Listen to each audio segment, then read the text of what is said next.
ढाका में आग लग गई है। ढाका इंटरनेशनल एयरपोर्ट पर आग लगने की जानकारी है। एयरपोर्ट का कार्गो एरिया जलकर खाक हो गया है। एहतियातन सभी फ्लाइट्स रोकी गई हैं।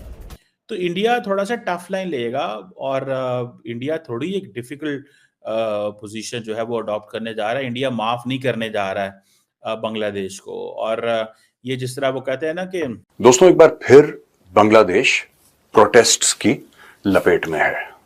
फायरिंग हो रही है, टीयर गैस, लाठीचार्ज, लोगों को अरेस्ट करना, सड़क पे मार पिटाई। अभी कोई नई बात तो है नहीं। बांग्लादेश, जब से मैं देख रहा हूं बांग्लादेश को, मैं यही देख रहा हूं बांग्लादेश में प्रोटेस्ट करना। वहां पे लोगों को उनके 2-3 शौक हैं, फुटबॉल खेलना, क्रिकेट खेलना, प्रोटेस्ट करना। ये वहां का कल्चर है।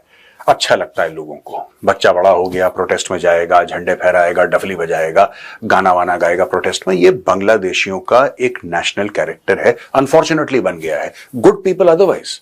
आपने टू फ्रंट वॉर की बात की तो वाकई ये एक बहुत बड़ा सेटबैक होता है। अब देखिए, फर्स्ट वर्ल्ड वॉर में और सेकंड वर्ल्ड वॉर में जर्मनी को टू फ्रंट पे वॉर लड़नी पड़ी।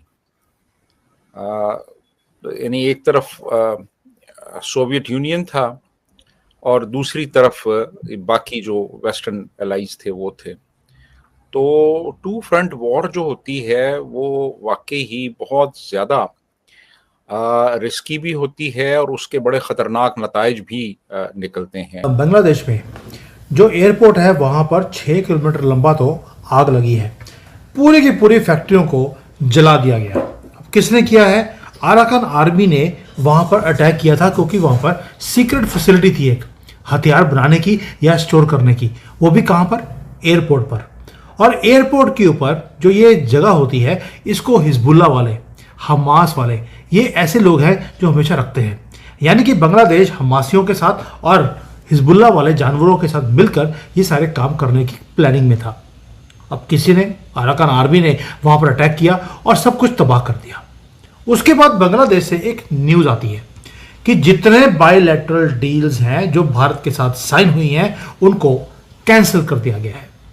अब बांग्लादेशी जो मिनिस्टर हैं, उन्होंने क्लेम कहाँ किया? फेसबुक पे जाकर। भारत वॉज ब्लाइंड साइटेड, हमें पता ही नहीं था कि हमारे जितने भी एग्रीमेंट्स हैं उसको कैंसिल कर दिया। कोई फॉर्मल कम्युनिकेशन नहीं, कोई डिप्लोमेटिक कर्टसी नहीं। वैसे भी इन जिहादियों के अंदर कर्टसी नाम की कोई चीज़ होती भी नहीं है।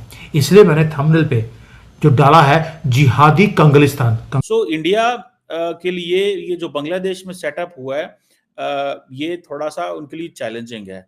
So the only thing which matters at the moment is कि इंडिया क्या चाहता है कि मेरे पास एक फ्रेंडली गवर्नमेंट बांग्लादेश के अंदर, और जिस तरह पाकिस्तान चाहता है ना अफगानिस्तान में फ्रेंडली गवर्नमेंट हो, पाकिस्तान को तो नहीं मिली, मुझे नहीं लगता बांग्लादेश में मिलेगी। ठीक है जी। उसकी वजह ये है कि the nature of Bangladesh, the nature of the politics, the nature of the state, the state of the history, the nature of the bilateral relations, and the nature of that how India unilaterally or single-handedly supported the one political party. This is not what I say, everybody is saying.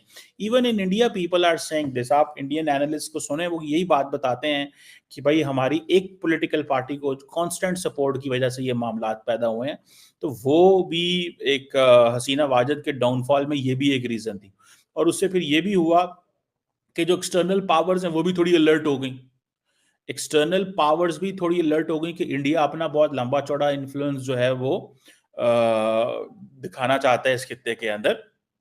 तो हमें शायद बांग्लादेश को इतना allow नहीं करना चाहिए कि वो जो मर्जी उसका इस खित्ते के अंदर करता रहे। सो इसीलिए ये जो bay of Bengal and multi sectoral bay of Bengal initiative for the multi sectoral technical and economic cooperation, बड़ा मुश्किल लफ्ज है ये, लेकिन जिसने भी है ये टॉपिक, ये सब्जेक्ट बनाया, ये नाम रखा बिमस्टेक, इट इज फाइन।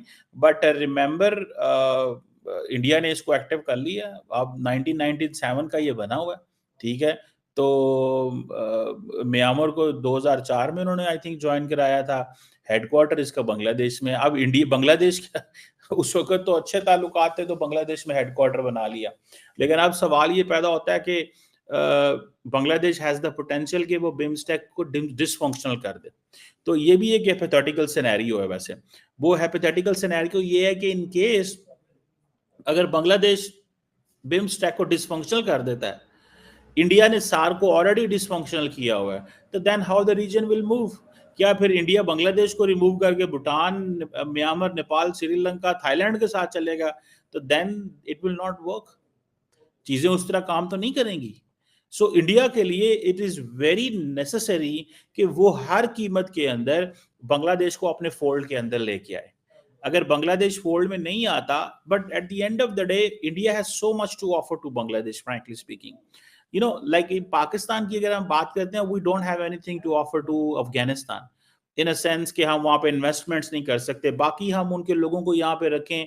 अगर अफगानिस्तान हमें ये दहशतगर्दी वाली चीज बंद कर दे, क्योंकि इंडिया को बांग्लादेश से ये चीज का कोई खतरा नहीं है। यानी कि बांग्लादेश अब एक एक चीज को आपके साथ रिव्यू कर रहा है, आपके पोर्टफोलियो को खत्म किया जा रहा है, नॉट क्वाइटली। ये क्वाइटली नहीं है, ये भंगड़े डाल के, जो बोलते हैं नगाड़े बजाकर वो डिक्लेयर कर रहे हैं आपके साथ कोई रिलेशनशिप नहीं रखना। और हमारी गवर्नमेंट अभी भी चावल भेज रही है उनको, बिजली अभी भी दे रहे हैं हम लोग। वो पैसे नहीं दे रहे हमें, लेकिन हम बिजली भेज रहे हैं उनको, चावल भी भेज दिए। वहां पर कोई आपदा आएगी तो सबसे पहले हम बड़े गर्व से बोलेंगे हमने जिहादियों को देखिए सपोर्ट भेज दी। क्वेश्चन एक ही है, जब वो आपके साथ सारे एग्रीमेंट्स तोड़ते जा रहे हैं, आप क्यों उनको फुलफिल करने के पीछे पड़े हैं? बेनिफिट किसको था? बांग्लादेश को था या आपको था? और आप इतने नर्वसली इसको वॉच क्यों कर रहे हैं? भाई उन्होंने एग्रीमेंट तोड़े हैं, आप 10 करोड़ जिहादियों के लिंक तोड़ दीजिए, काट के वापस भेज दीजिए। ना रहेगा बांस, ना बजेगी बांसुरी, और ना ही जिहादी पैदा होंगे। चाइना तो यही करता है, इसलिए यहां पर जिहादियों की प्रॉब्लम नहीं है। और आप अभी भी सबका साथ सबका विकास अभी भी लगे हैं उनके साथ, और उन्होंने आपके सारे प्रोजेक्ट्स या तो रोक दिए हैं या अंडर रिव्यू हैं। ये है ट्रस्ट।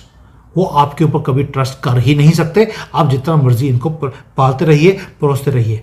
अब आप ही के मंत्री बीजेपी के इनको नमक हराम बोल रहे हैं इनको, और आप अभी भी बोल रहे हैं नहीं नहीं नहीं, ये एक दिन हमारे साथ रहेंगे। 10 डील आपके साथ या 20 डील आपके साथ कैंसिल नहीं करी हैं। आपके साथ क्या किया है? आपको दिखा दिया कि आपकी उनकी लाइफ में वैल्यू क्या है। बेशक उनके देश का नुकसान हो जाए, उनको उसकी परवाह नहीं है, लेकिन आपके साथ हाथ मिला ले, ऐसा हो नहीं सकता। And this episode is revealing something deeper, कि communication between Delhi and Dhaka has broken down. शायद ISI उस काम में जीत गया है, और उनका जो मिनिस्टर क्लेम करता है कि policy is not changed, but जो प्रोजेक्ट्स हैं वो अंडर रिव्यू हैं। 10 साल पहले जो एग्रीमेंट साइन करे उसको रिव्यू करना पड़ रहा है आपको। अब मोदी जी 2008 में चाइना के साथ एक बेशर्मी से किसी आदमी ने आकर एग्रीमेंट